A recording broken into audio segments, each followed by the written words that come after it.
নমস্কার বন্ধুরা, টুকিটাকি রান্নাঘরে আপনাদের সবাইকে স্বাগত। আজকে আমি বানাবো আলু সাম্বার রেসিপি। আলু দিয়ে সাম্বার বানাবো। সেখানে আমি 4টে আলুকে সিদ্ধ করে নিয়েছি, 2 টুকরো করে সিদ্ধ করে নিয়েছি। দেখুন এইভাবে হাতে করে ম্যাশড হয়ে যাচ্ছে। আলু সাম্বার রেসিপি এইভাবে আমি একটু হাতে করে এরকম চেপে ম্যাশড করে নেব। পুরো ম্যাশড করব না, জাস্ট এরকম একবার চাপলেই। আমি আলুগুলোকে 2টো সিটি দিয়ে নিয়েছিলাম কুকারে, রান্নাটা তাড়াতাড়ি হবে বলে। এইভাবে আমি আলুগুলোকে ম্যাশড করে নিলাম।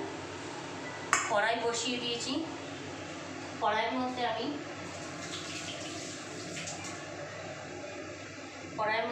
এই রান্নাটা সর্ষের তেল দিয়ে করব, তাই আমি সর্ষের তেল দিয়ে দিলাম। 2 চামচ মতো সর্ষের তেল দিলাম, বেশি লাগবে না তেল। স্টিমটা জোর করে দিয়েছি।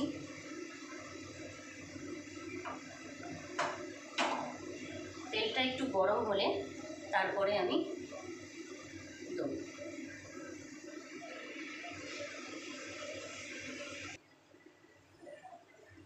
তেলটা পুরো গরম হয়ে গেছে। এখানে আমি 1 টিস্পুন সর্ষে দিয়ে দিলাম।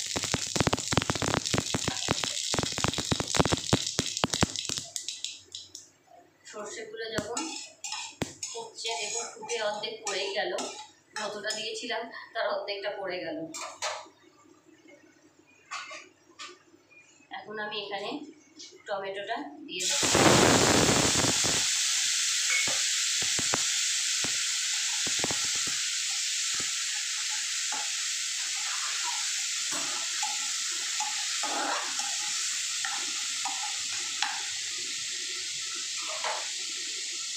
এরপরে আমি এক এক করে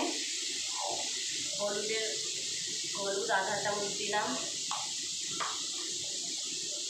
কাশ্মীরি মির্চি আধা চামচ, গুঁড়ো লঙ্কা দেবো না, কারণ সাম্বার বানাচ্ছি যেহেতু, তাই সাম্বার মশলা দেবো। সাম্বার মশলাতে এমনি ঝাল হয়ে যায়, আর আমি গুঁড়ো লঙ্কা দেবো না। এটা একটুখানি কুক হয়ে যায়।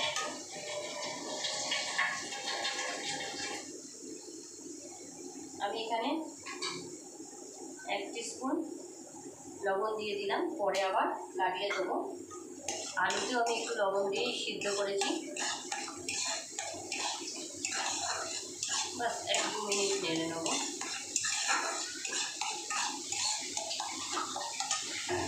আমি 1-2 মিনিটের জন্য একটু ঢাকা দিয়ে দেবো।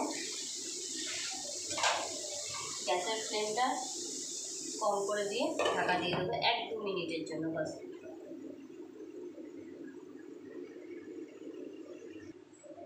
এখানে দেখুন, এটা হলো ট্যাংগা পাত, মানে আসামে এটা পাওয়া যায়।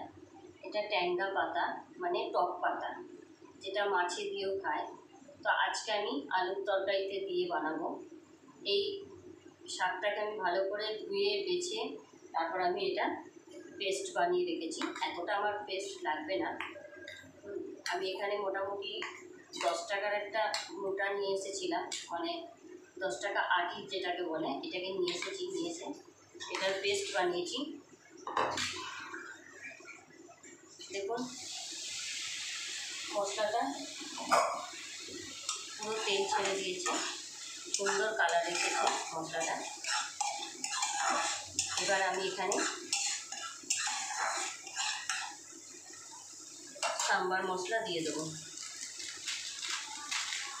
সাম্বার মশলা আমি এখানে এই যে 1 চামচ, ছোটো চামচে 2 চামচ দিলাম। এরপরে 1 মিনিট একটু নাড়াচাড়া করে নিয়ে তারপর আমি আসল জিনিসটা দিয়ে দেবো। সেটা হলো আলু। মশলাটা একটু ভাজা ভাজা হয়ে গেছে। আমার গ্যাসের ফ্লেমটা আমি জোর করে রেখেছি। এবার আমি আলুগুলো ম্যাশড করে রেখেছিলাম, এই যে আলুটা আমি দিয়ে দেবো। পুরো আলুটা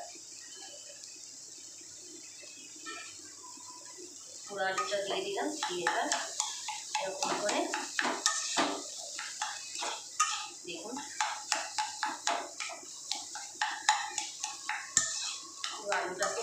এইভাবে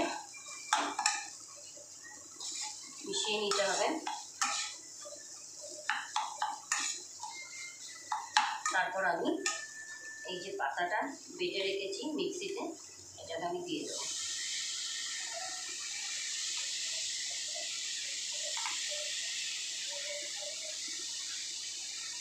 পুরোটা দেবো না, পুরোটা দিলে বেশি টক হয়ে যাবে, তাই পুরোটা দেবো না।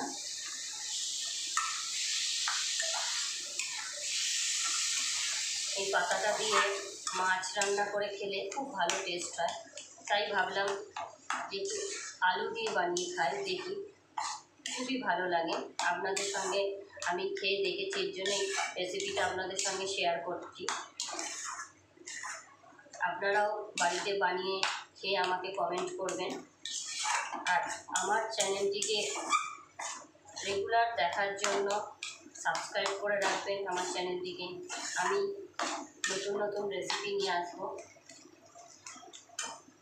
দেখুন পুরো মিশে গেছে, এবার আমি জল দিয়ে দেবো। এখানে আমি গরম জল করে রেখেছি। আমি এই কাপে যে যেমন ঝোল খাবেন, সাম্বার তো, আর তার মধ্যে আলুতে একটু ঝোল বেশি টানে। প্রথমে আমি এটা 1 কাপ জল দিয়ে দেখি কতটা হয়েছে, তারপর লাগলে আরও একটু দেবো। কারণ সাম্বার মানেই একটু ঝোল হয়, এটা তো আর ড্রাই খায় না, সাম্বার মানেই ঝোল ঝোল হবে। তবে খুব বেশিও ঝোল করবো না। দেখুন 1 কাপ জলেতেই হয়ে গেছে। এবার আমি এটাকে ঢেকে দেবো, ভালো করে ফুটবে। তারপর বেশিক্ষণ না, আলু টালু সবই সিদ্ধ করা তো, মোটামুটি 5 মিনিট সিদ্ধ ফোটালেই হয়ে যাবে।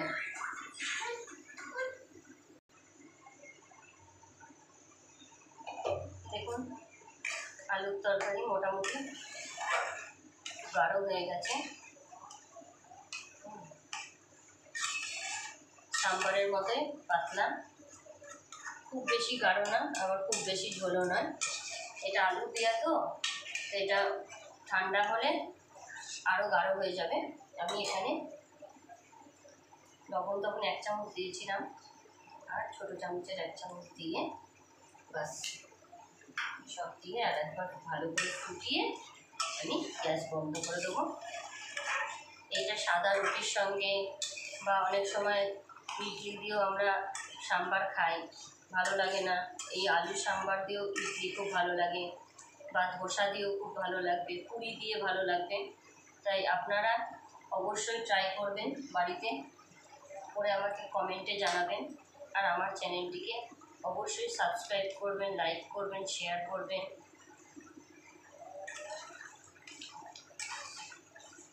দেখুন হয়ে গেছে, ভালো করে ফুটে গেছে। এবার আমি এটাকে বন্ধ করে দেবো গ্যাসটা, আর ঢেকে দিয়ে একটু ঢেকে রেখে দেবো। তাহলে এটা গরমও থাকবে, যখন আমরা রুটি খাবো বা পরোটা খাবো তখন আমরা সার্ভ করবো। Bye bye, good night.